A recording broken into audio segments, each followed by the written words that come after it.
सोलापुरातील शासकीय विश्रामगृह आहे ते मराठा समाजाची बैठक आयोजित करण्यात आली होती। सर्वपक्षीय मराठा समाजाचे नेते उपस्थित होते। प्रवीणदादा गायकवाड यांच्यावर जे संभाजी ब्रिगेडचे प्रदेशाध्यक्ष आहे त्यांच्यावर जे अक्कलकोट येथे हल्ला झाला होता त्या हल्ल्याच्या विरोधात जे आहे सोलापुरातील शासकीय विश्रामगृहात एक बैठक बोलवण्यात आली होती। या बैठकीमध्ये भाषण करताना जे आहे एका पंढरपूर येथील युवकाने जन्मेराजे भोसले यांच्याबद्दल वक्तव्य केल्यानंतर गोंधळ निर्माण झालेला आहे। लाळे वकील साहेब काय झालं तर नेमकं?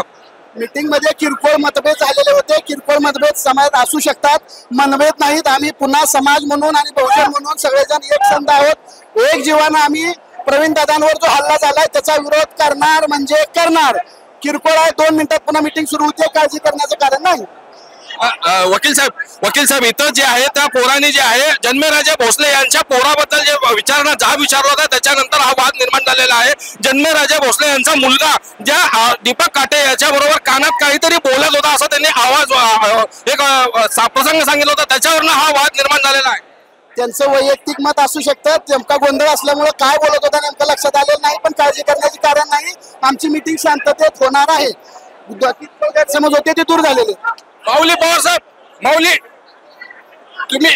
पवार साहेब इथं जे आहे मराठा समाजाचे सर्व नेते जे आहेत इथं गोंधळ निर्माण झालेला आहे। पोलिसांची एक कुमक दाखल झालेली आहे आणि पोलीस इथं मराठा समाजाच्या नेत्यांना व कार्यकर्त्यांना शांत करण्याचा प्रयत्न करत आहेत, कारण परिस्थिती जी आहे नियंत्रणाबाहेर होत चाललेली आहे आणि पोलीस जे आहे काही जे मराठा समाजाचे कार्यकर्ते आहेत त्यांना बाहेर काढण्याचा प्रयत्न करत आहे। जे गोंधळ करत आहेत त्यांना जे आहे बाहेर काढण्याचा प्रयत्न पोलीस प्रशासनाच्या वतीने करण्यात येत आहे। अक्कलकोट येथे झालेला जे प्रवीणदादा हल्ला जे आहे प्रवीणदादा यांच्यावर जे हल्ला जे झाला आहे त्याच्या विरोधात मराठा समाजाच्या वतीने एक मोठी सभा आयोजित करण्यात आली होती। या सभेमध्ये एक वाद निर्माण झाला होता। ज्या अक्कलकोटच्या अन्नछत्र मंडळाचे जे चालवते जन्मेराजे भोसले यांचा मुलगा दीपक काटे याच्याबरोबर काहीतरी चर्चा करत असताना हा एक व्हिडिओ समोर आला होता आणि या व्हिडिओवरनं त्या पंढरपूर येथील एका युवकांनी हा प्रश्न निर्माण केला आणि ह्या प्रश्नावरनं जे आहे अक्कलकोट येथील जन्मेराजे भोसले यांच्या समर्थकांनी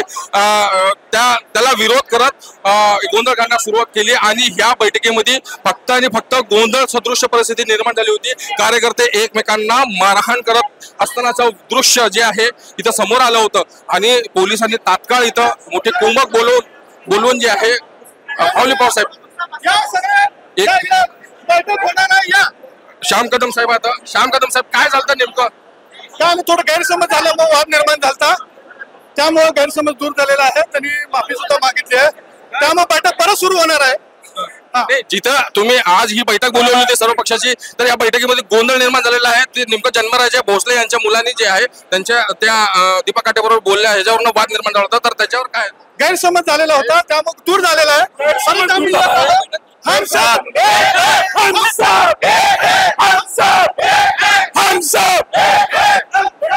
तर इथं मराठा समाजाच्या कार्यकर्त्यांनी जे आहे काही गैरसमज झाला आणि त्या गैरसमजीतनं हा गोंधळ झाला आहे असं सांगितलं, प्रतिक्रिया दिलेली आहे आणि हम सब एक आहे असा नारा दिलेला आहे। महाराष्ट्र टाइम्सचा इरफान शेख, सोलापूर।